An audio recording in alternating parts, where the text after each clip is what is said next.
Hello students, today we are covering our next topic, that is asthma, which is covered under the respiratory system disorders. So let's start. I would like to start with the basic definition of asthma.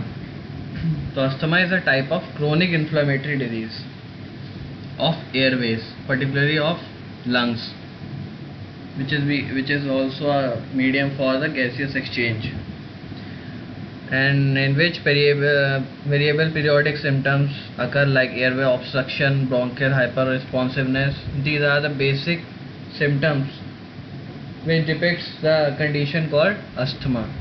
तो हम ये कह सकते हैं asthma क्या है, एक type का क्रोनिक इन्फ्लेमेटरी डिजीज़ है हमारी एयरवेज की, जिसकी वजह से क्या होता है, हमें सांस लेने में तकलीफ होती है और उसके साथ साथ ब्रोंकियल हाइपर रिस्पॉन्सिवनेस, मतलब हमारी ब्रोंकाई जो है वो अलग अलग स्टिमुलाई को एक्सेसिवली या एग्रीगेटली रिस्पॉन्स करती है, जिसकी वजह से हमारी एयरवेज नैरो होती जाती है, जिसकी वजह से हमें ब्रीथिंग प्रॉब्लम्स और डिफरेंट अदर कंडीशंस डेवलप होती हैं। इन सब को ओवरऑल कलेक्टिवली हम नाम देते हैं अस्थमा का। Now moving on forward, we would like to talk about the types. कितने टाइप्स का अस्थमा होता है? तो सबसे पहले हम बात करेंगे एटॉपिक अस्थमा की।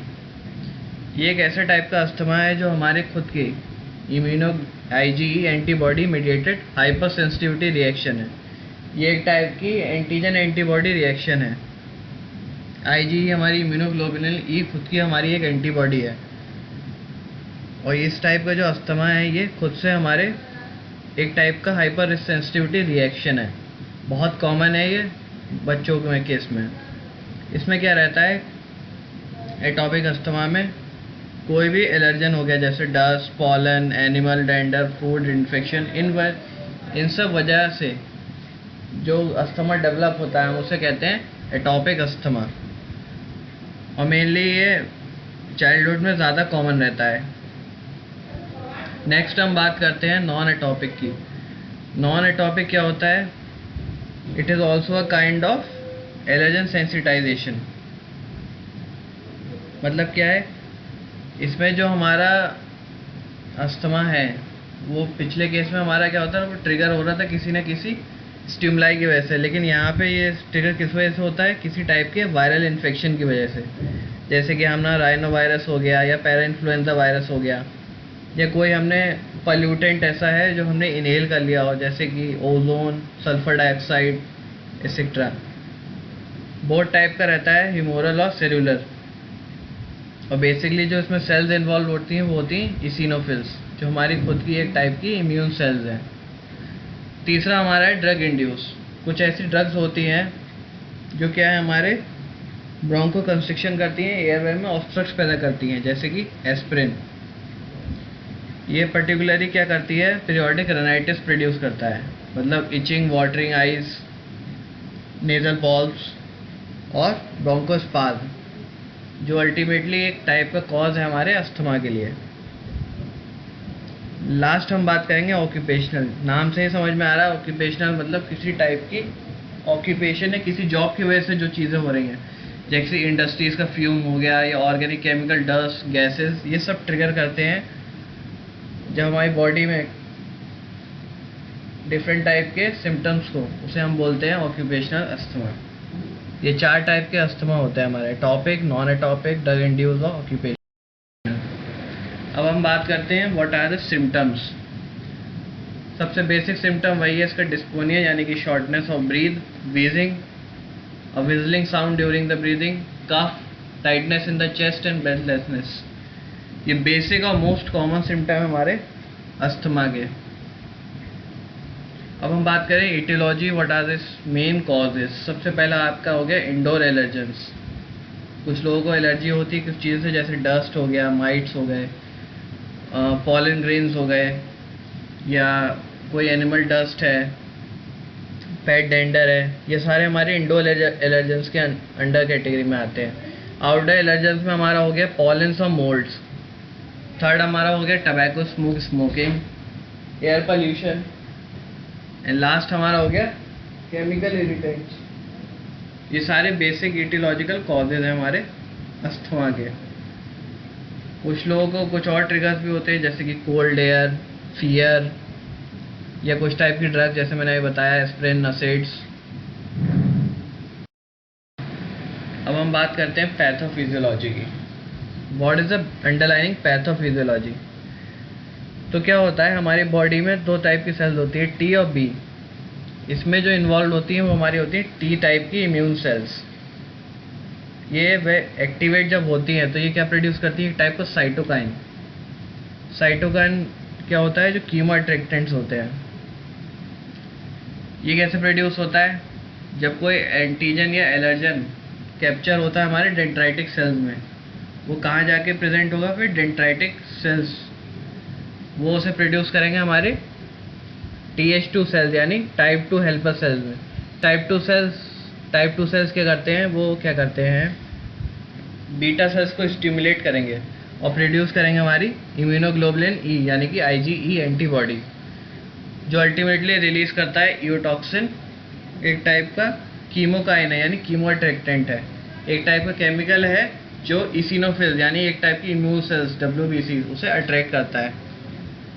सेकंड हमारा पैथोफिजियोलॉजिकल कॉज ये भी हो सकता है कि कोई एलर्जन से हम एक्सपोज हुए, वो जाके बाइंड हुआ हमारी IG एंटीबॉडी पे। IG एंटीबॉडी हमारी बाइंड हुई मास्ट सेल्स में। मास्ट सेल्स क्या है, मास्ट सेल्स होता है हमारे एक टाइप के ग्रेन्युलर फॉर्म्स में WBCs में रहते हैं, उन्हें मास्ट सेल्स बोलते हैं। मास्ट सेल डीग्रेन्युलेट होते हैं, वो एक टाइप के केमिकल्स को रिलीज करेंगे जिसकी वजह से अल्टीमेटली मीडिएटर्स रिलीज होते हैं हमारे इन्फ्लामेशन के। थर्ड अंडरलाइनिंग कॉज ये भी हो सकता है, साइटोकाइंस जो हमारे रिलीज हो रहे हैं टाइप 2 हेल्पर सेल्स से, वो क्या करते हैं, ल्यूकोसाइट्स को रिक्रूट कर देते हैं हमारे एलर्जन की साइट पे, अल्टीमेटली इंक्रीज कर देंगे हमारे मीडिएटर रिलीज को। बेसिकली ये जो होता है ये दो फेजेस में रहता है। पहला फेज हमारा रहता है अर्ली फेज और इमीडिएट रिएक्शन। इमीडिएट रिएक्शन में क्या होता है, ब्रोंको कंस्ट्रिक्शन, ब्रोंक्यूल्स हमारे कंस्ट्रिक्ट कर जाते हैं और एक्सेसिव अमाउंट में म्यूकस प्रोड्यूस करने लगेंगे और फिर अल्टीमेटली कॉज करते हैं vasodilation. Mast cell derived mediators इसमें हेल्पफुल रहते हैं, जैसे कि हिस्टामिन, प्रोस्टाग्लैंडिन, लिकोट्रीन्स। ये सारे अल्टीमेटली क्या रिप्रेजेंट करते हैं, ब्रोंको कंस्ट्रिक्शन। फिर एक सेकंड फेज आता है हमारा लेट फेज, जो मैंने TH2 वाला अभी आपको बताया, वो हमारा आता है लेट फेज में। ये दो फेजेस हमारे बेसिक अंडरलाइनिंग पैथोफिजियोलॉजी है अस्थमा की। अब हम बात करते हैं व्हाट आर द मीडिएटर्स। सो जो inform in with in the body preform mediators हैं, जो अल्टीमेट रिलीज होते हैं एलर्जन के एक्सपोज होते ही। सबसे पहला होता है हमारा हिस्टामिन और प्रोटीएजेस। मेम्ब्रेन में कौन कौन से हमारे होते हैं mediators, prostaglandins, leukotrienes, platelet aggregation factor, ये सारे हमारे फॉस्फोलिपिड यानी मेम्ब्रेन डिराइव्ड हैं।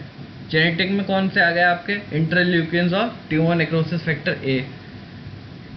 फिर मैंने बताया जो रिएक्शन होता है वो क्या कॉज करता है, ब्रोंको कंस्ट्रिक्शन, म्यूकस सिक्रीशन बढ़ा देता है, फिर अल्टीमेटली वेसोडाइलेशन और इंक्रीज वेस्कुलर परमेबिलिटी।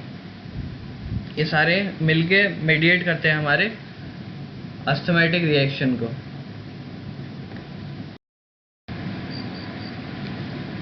कुछ टाइप के डायग्नोस्टिक टेस्ट के बारे में मैं आपको बताना चाहूँगा, जो बेसिकली डॉक्टर क्या करते हैं, एग्जामिन करते हैं। एक तो सिम्टम्स के थ्रू हो गया, physical examination like eyes, nose, throat, skin, इसको फिजिकली एग्जामिन करेगा हमारा फिजिशियन है डॉक्टर। फिर कुछ टाइप के हमारे बेसिक टेस्ट भी होते हैं, जैसे स्पायरोमेट्री टेस्ट हो गया, जिसमें आपको क्या है, एक इंस्ट्रूमेंट दिया जाता है, उसमें आपको एक डीप ब्रेथ लेनी होती है और फिर फोर्सफुली एक्सेल आउट करना होता है, जिससे आपका लंग वॉल्यूम दिखाई दे, प्रिडिक्ट कर सकते हैं हम। ट्रिगर टेस्ट होते हैं कुछ टाइप के एलर्जेंस के लिए। तो ये सारे कुछ टेस्ट होते हैं जो हम यूज़ करते हैं। अब हम बात करते हैं ट्रीटमेंट की। तो ट्रीटमेंट में सबसे पहले हमारा आ गया ब्रोंको कंस्ट्रिक्शन को रिमूव करने के लिए हम ब्रोंको डायलेटर्स को यूज़ करते हैं।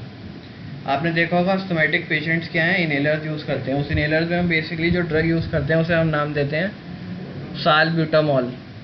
बहुत कॉमन ड्रग है अस्थमा की।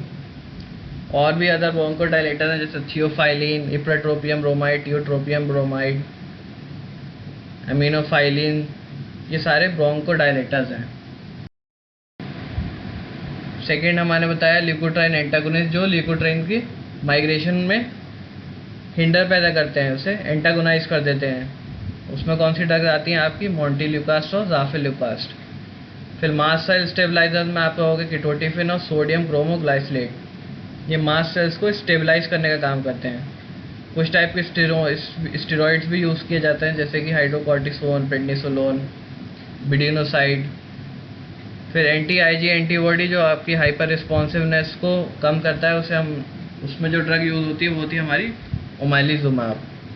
ये कुछ टाइप की ड्रग्स यूज़ होती है हमारी अस्थमा में। Thank you.